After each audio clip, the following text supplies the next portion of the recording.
വാർത്തകൾ വായിക്കുന്നത് അനുവജി.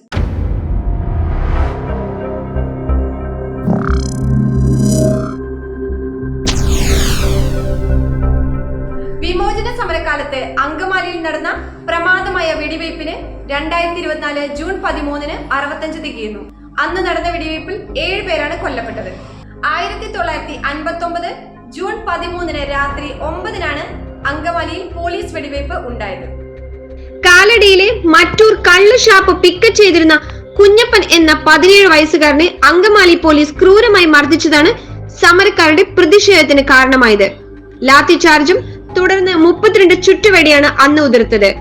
5 പേർ സംഭവ സ്ഥലത്തും 2 പേർ ആസ്പത്രിയിലും വെച്ചാണ് മരിച്ചത്. 45 പേർക്ക് പരിക്കേൽക്കുകയും ചെയ്തു.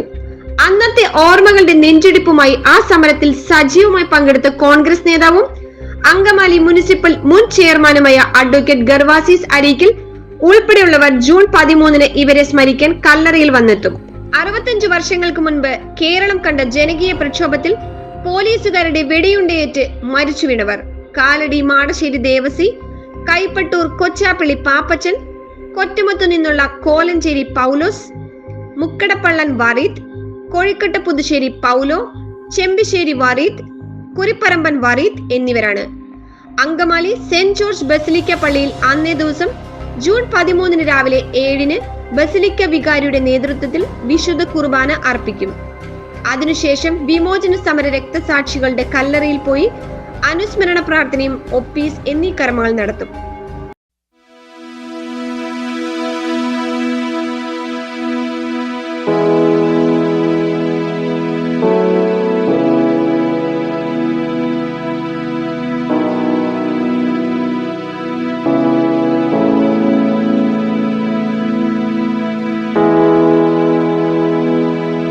സ്നേഹമുള്ളവരെ, 1959 ഇടതുമുന്നണിയുടെ നേതൃത്വത്തിൽ EMS നമ്പൂതിരിപ്പാട് മുഖ്യമന്ത്രിയായി ഭരണമേറ്റ കാര്യം നമ്മുടെ ഓർമ്മയിൽ എന്നും നിലനിൽക്കുന്ന ഒന്നാണ്.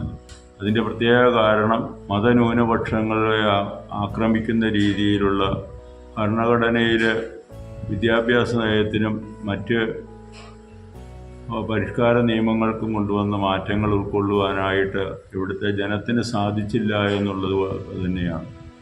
അതിനെ തുടർന്ന് വിമോചന സമരം ആരംഭിക്കുകയും വിമോചന സമരത്തിൻ്റെ ഭാഗമായി ജൂൺ മാസം 13 അങ്കമാലിയിൽ പ്രദേശിച്ച ജനത്തിന് എതിരെ വലിയ വെടിവെപ്പുണ്ടാകുകയും 7 പേര് ദാരുണമായ അന്ത്യം വരിക്കുകയും ചെയ്തു.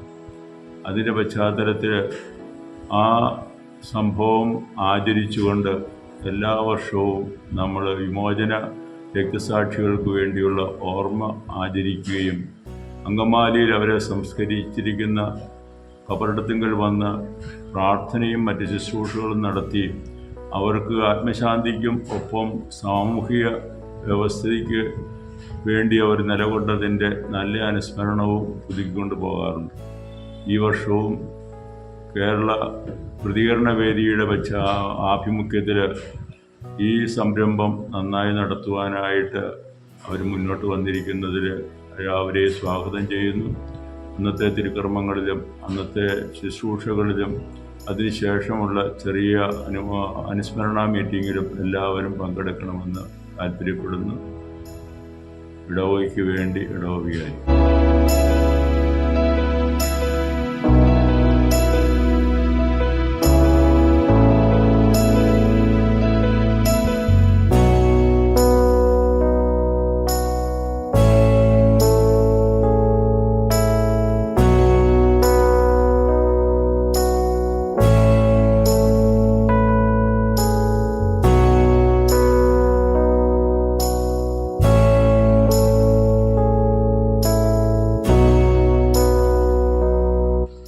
അമ്മയെ മറന്നാലും അങ്കമാലി മറക്കില്ല എന്ന് പറഞ്ഞവരും മറന്നുപോയപ്പോൾ മറക്കാത്ത പ്രസ്ഥാനമായി കേരള പ്രതികരണ വേദി എത്തി.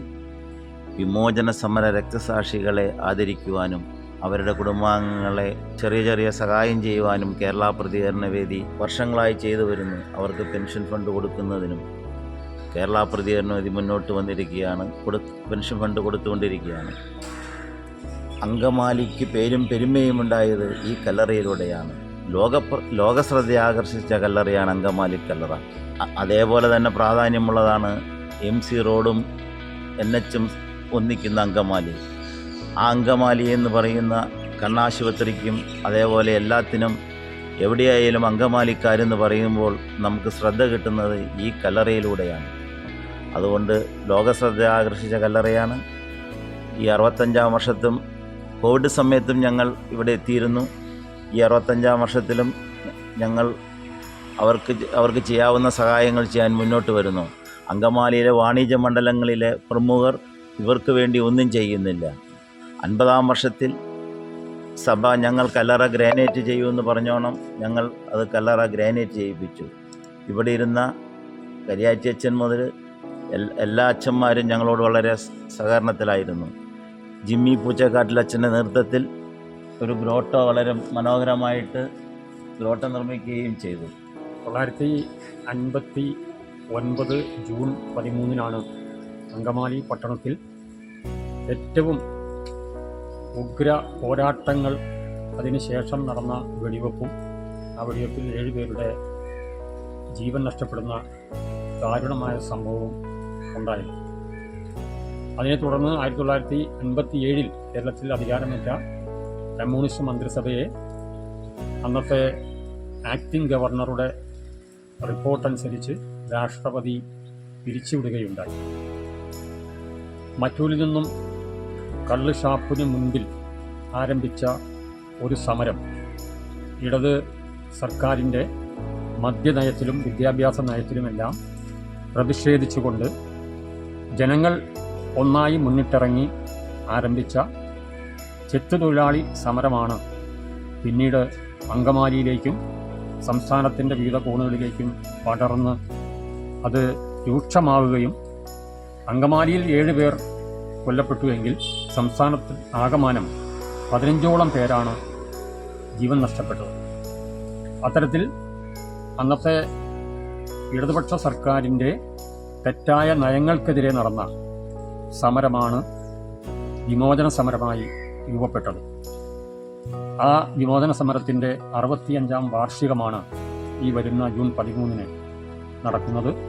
കേരള പ്രതികരണ വേദിയുടെ നേതൃത്വത്തിൽ ആ അനുസ്മരണ ചടങ്ങുകൾ വളരെ വിപുലമായി ഇപ്രാവശ്യം നടത്തുവാൻ തീരുമാനിച്ചിരിക്കുകയാണ്.